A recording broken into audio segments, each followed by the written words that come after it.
Salve, salve, salve, galera. Professor Arthur aqui com vocês de novo. Vou lá numa listinha de exercício bacana, fazendo mais uma vez aí, preparando vocês para prova, para vestibular, para tudo.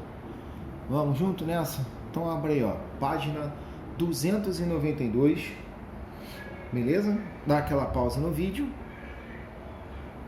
Boa. Deu pausa, tirou pausa, achou, ajeitou o livro. Então vamos começar. Vamos lá na questão número 1.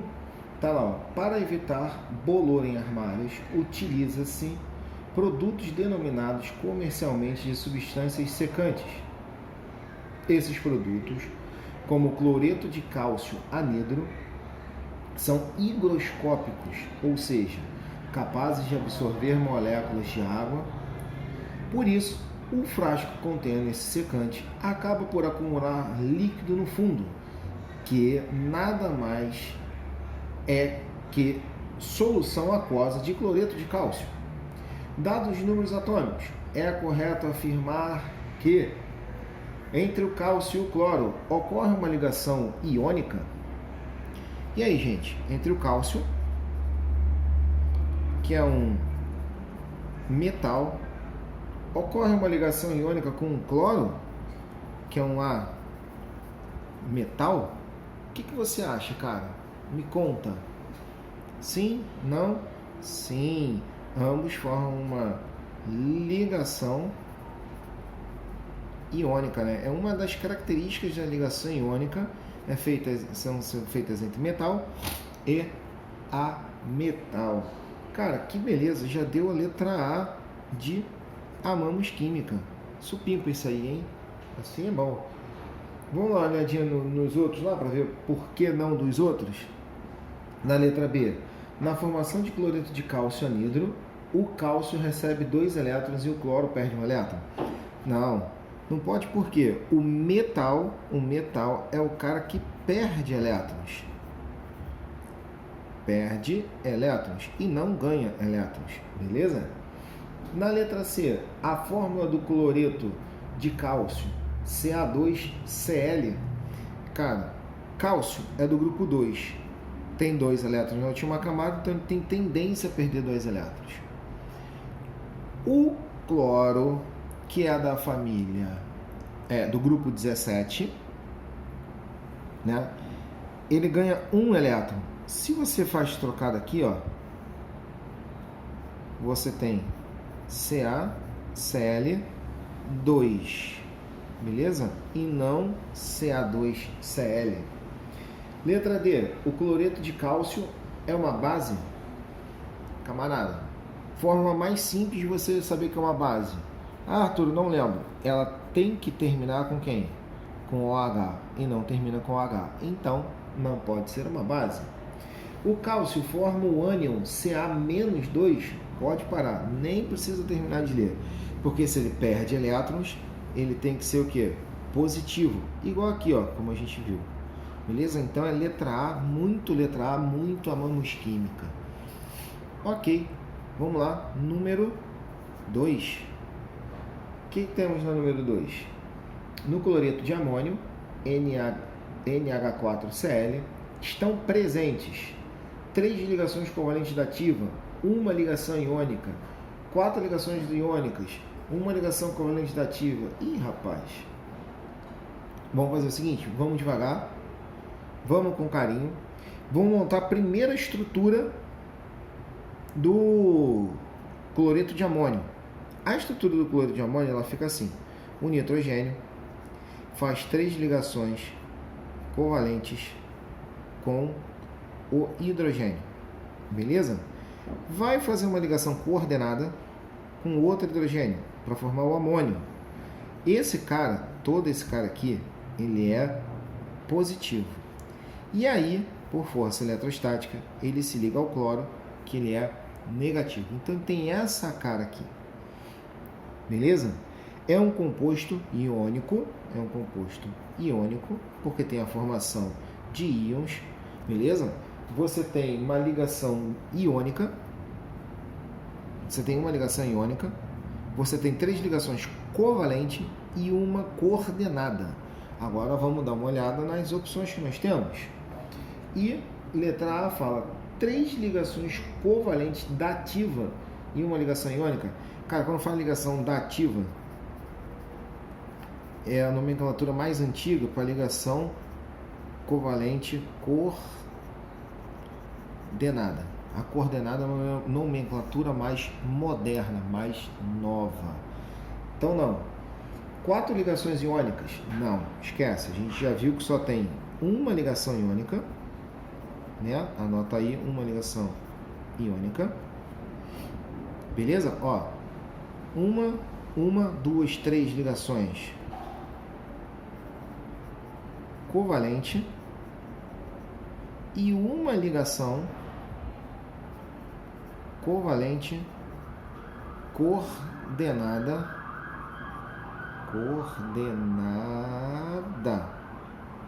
antigamente conhecida como dativa.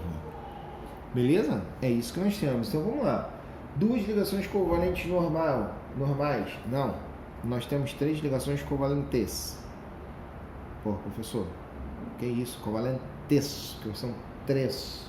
Extensão, rapaz. Letra D. Somente ligação iônica? Não. Nem tem como. E na letra E, ele diz que eu tenho 4 ligações covalentes e uma ligação iônica.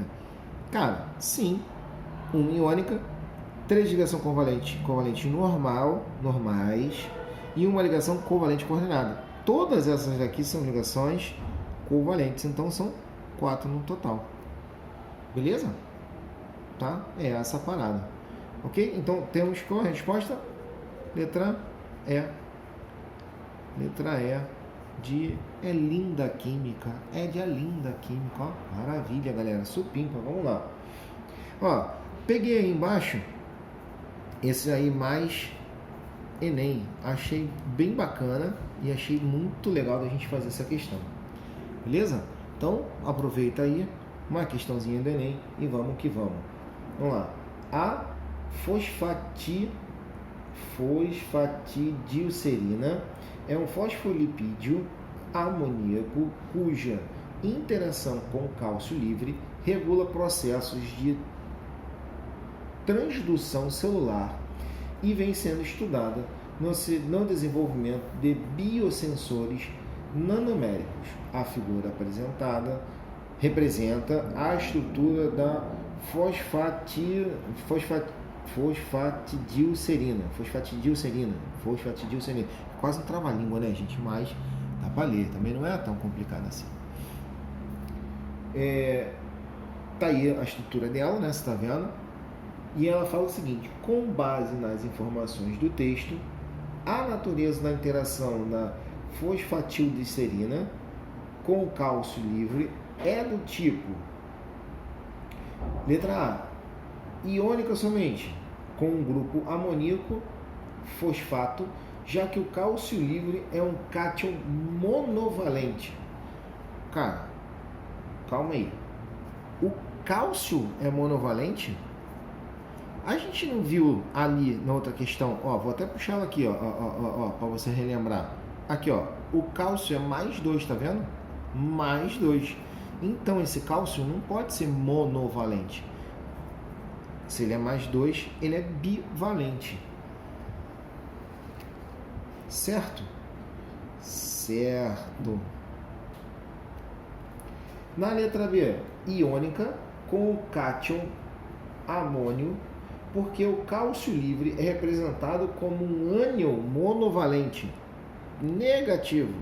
Ânion nem pensar. Esse cara é um cátion. Já vou escrever aqui que ele é bivalente. Beleza? Já vou deixar anotado aí para a gente não esquecer. Então, ó, galera, o que ele fala mais? Na letra C, iônica com os grupos amoníacos, fosfatado e carboxila, porque o cálcio tem sua forma livre um cátion divalente. Opa, divalente ou bivalente é verdade.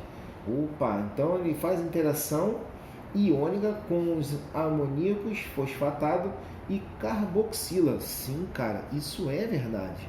Isso é muito verdade, né? Então temos a letra C, de como amamos química. Mas vamos dar aquela olhadinha nas outras. Por que a gente está descartando as outras? O covalente cadê? Interação covalente? Não tem como. Se você fala em íons jamais será covalente, beleza? Então já está descartada. E a letra E também começa com covalente, então não tem como, beleza, galera? Não há a menor possibilidade.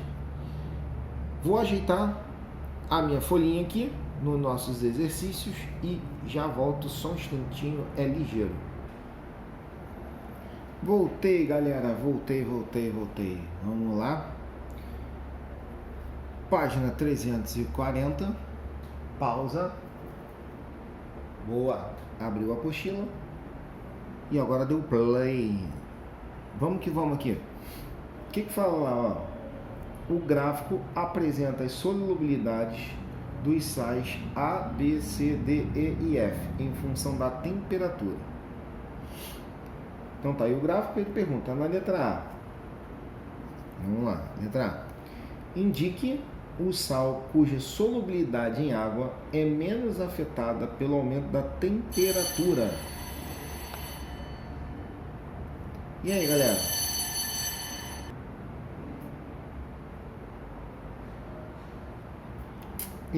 Fala aí. Indique o sal cuja solubilidade em água é menos afetada pelo aumento da temperatura. Galera, é o gráfico, é a linha do gráfico que tiver a menor variação. E você olhando aí, a que tem menor variação é o sal D. Porque ele quase não sobe o gráfico dele. Começa ali, sei lá, na casa dos 35 e não chega nem nos 40. Se você olhar a variação dele em relação ao aumento da temperatura, é muito pequeno. Próximo, letra B. Considere uma solução preparada com 33 gramas de sal B em 50 gramas de água. Então, nós temos 33 gramas do sal B em 50 gramas de água. Isso a uma temperatura que ele me falou de 40 graus Celsius. A mistura resultante apresenta corpo de fundo. Cara, corpo de fundo, precipitado, é o que vai ficar lá no fundinho, né? Para isso, galera, ele adicionou 33 gramas em 50. Só que eu não sei qual é a solubilidade dele em 50 gramas. Eu sei a solubilidade dele em 100 gramas. Então, olha lá, o sal B, nessa temperatura... Outra coisa, galera, por favor, temperatura, para você observar o gráfico. A temperatura não faz conta, você não pode fazer conta de jeito nenhum com ela, gente. Por favor, não dê esse mole. Então, vamos lá. Eu quero saber o quanto solubiliza do sal em 50 gramas de água, certo? Se eu olhar lá 30 graus Celsius do sal B, ele está me dando uma solubilidade de mais ou menos 40. É isso, gente, que vocês estão vendo também? 40 graus, ou 40 gramas, 60 gramas. O sal B, 40, 60 gramas, acabei de ver ele, percebi. Então, ó, muito bem, gente, obrigado, vocês são sensacionais de ter olhado nesse gráfico aí, ter me falado certinho. Muito obrigado. Então, eu tenho 60 gramas para cada 100 gramas de água. Multiplicando cruzado, eu tenho que x vai ser igual a 60 vezes 50 dividido por 100. Isso dá 30 gramas.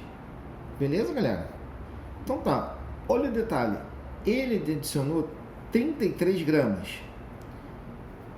Dissolvem, solubilizam apenas 30. A diferença entre eles, entre o que colocou e o coeficiente de solubilidade, vai te dar exatamente o valor do precipitado, ou como ele falou, ou como ele disse ali, corpo de fundo. Tá, galera? Essa é a tua resposta. 3 gramas. Belezinha? Show de bola, né? tranquilo, fácil e suave. Partiu questão 2. Na questão 2, o cloreto de potássio é um sal que, adicionado ao cloreto de sódio, é vendido comercialmente como sal light, com baixo teor de sódio. 18 gramas de cloreto de potássio estão dissolvidos em 200 gramas. Vou anotar para não esquecer, são dados importantes. Então, tem 18 gramas. 18 gramas de cloreto de potássio dissolvidos em... Tá, então está dissolvido em 200 gramas de água. Beleza.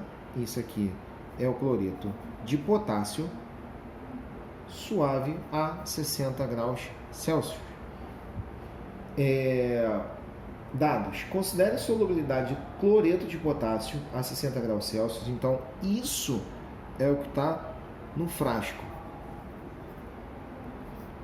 Tá? O coeficiente de solubilidade dele, o CS, nosso famoso CS, coeficiente de solubilidade, ele deu agora, ele falou que são 45 gramas para cada 100 gramas de água, nos mesmos 60 graus Celsius. Beleza, ok, vamos lá. O que ele quer dizer agora? Qual a massa mínima e aproximada de água que deve ser evaporada para iniciar a cristalização do soluto? Então ele quer saber, nesses 18 gramas, o quanto de água eu formo uma solução saturada. Então ele quer saber, com 18 gramas do sal, o quanto eu vou ter de água. Qual o mínimo de água que eu tenho que ter. Então vamos lá, vamos fazer essa conta. Eu tenho X é igual, multiplicando cruzado, né? Eu tenho 18. 18 com 2 zeros. Tá aqui, ó. Dividido por 45. E aí, galera? Quanto que dá isso? Vocês fizeram e vocês com certeza acharam 40 gramas. Certo? Então eu tenho 40 gramas de água. Forma uma solução saturada com aqueles 18 gramas. Certo? Cara, olha só.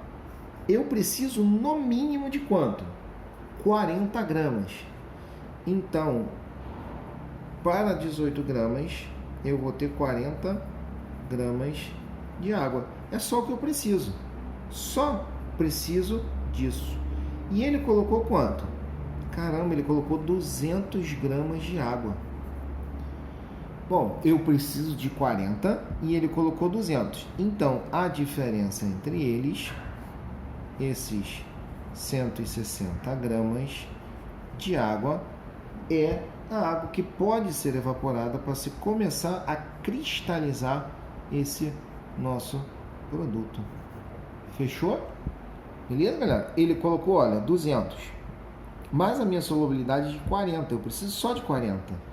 Então ele colocou 200 e eu só preciso de 40, sinal que 160 gramas de água podem sim evaporar. Isso nos dá a letra A de amamos química. Galera, a questão 3 diz o seguinte: curvas de solubilidade, como as representadas no gráfico abaixo, descrevem como os coeficientes de solubilidade de substâncias químicas em um determinado solvente variam em função da temperatura. E aí ele fala lá o seguinte: considerando as informações apresentadas pelo gráfico acima, assinale a alternativa correta. Vamos ver qual é? Letra A. Todas as substâncias químicas são sais, com exceção da sacarose? Não. Por que não? Você tem o NaOH, é uma base. Então, letra A está furada. Letra B. O aumento da temperatura de 10 graus para 40 graus Celsius favorece a solubilização do sulfato de sério 3. O sulfato de sério 3 é o verdinho. Está lá no final do seu gráfico, olha. ele está assim, ó, ele está diminuindo quando aumenta a temperatura, então não favorece, ela está errada. E a letra C, ó, a massa de nitrato de amônio que permanece em solução quando a temperatura da água é reduzida de 80 para 40 graus Celsius é de aproximadamente 100 gramas. Bom, vamos dar uma olhada. Olha lá, 80 graus Celsius, quantos gramas ele tem? A gente está falando do nitrato de amônio, é o laranja, lá em cima, pô, tá lá no top lá, ó, 60 gramas. Quando ele diz que reduz para 40 graus Celsius, ele reduziu essa solubilidade para mais ou menos ali uns... Cara, vou botar uns 300 numa continha mais redonda, tá? Mas um pouquinho menos de 300. E aí ele fala que a massa de nitrato de amônio que permanece em solução de aproximadamente 100 gramas.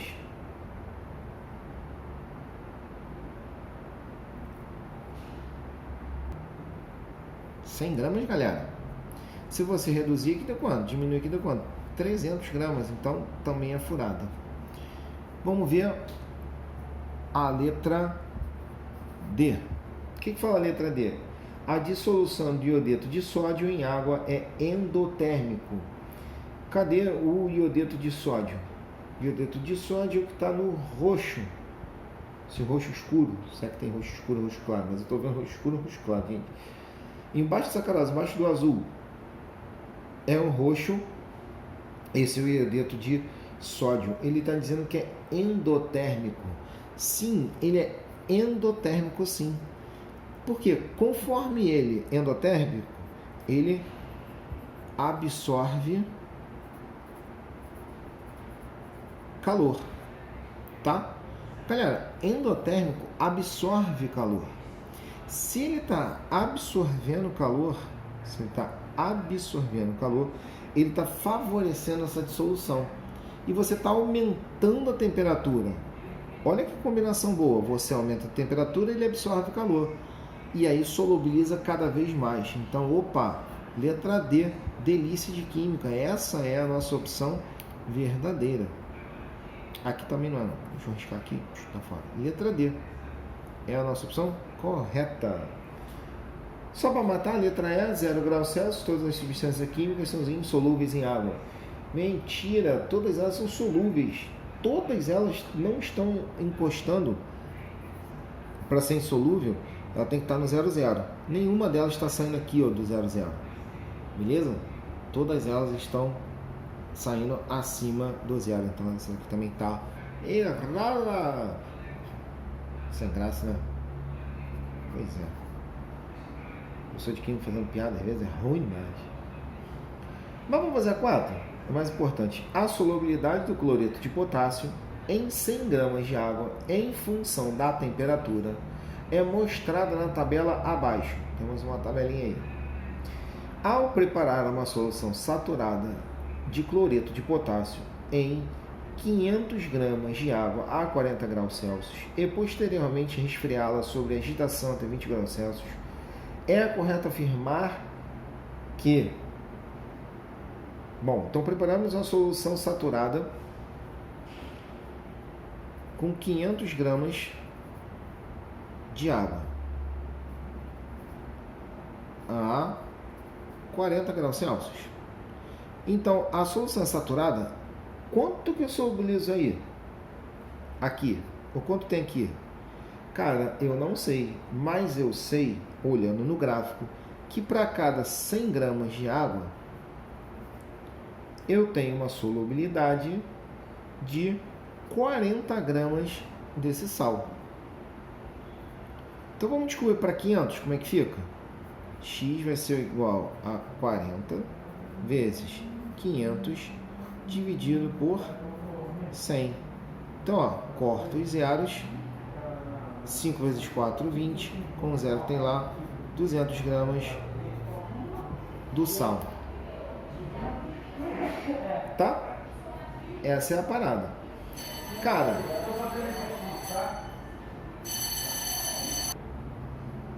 então,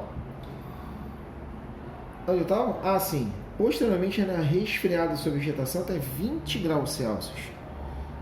Então, opa, a 40 ele tem 200. E eu tenho que saber também a 20, então eu tenho X para cada 500 gramas de água, só que agora com 20 graus Celsius. Em 20 graus Celsius, dá uma olhada aí, 20 graus Celsius eu tenho, 34 gramas para cada 100 gramas da água. X é igual 34 vezes 500 dividido por 100. Corto os zeros. 5 vezes 34, galera. Quanto deu de vocês aí?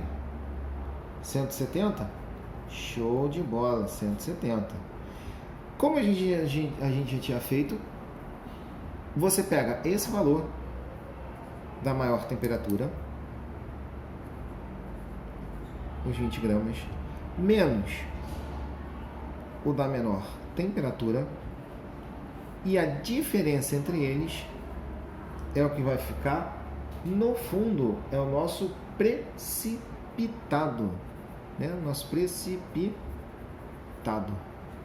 Então temos 30 gramas de precipitado, precipitou 30 gramas, letra D de delícia de química.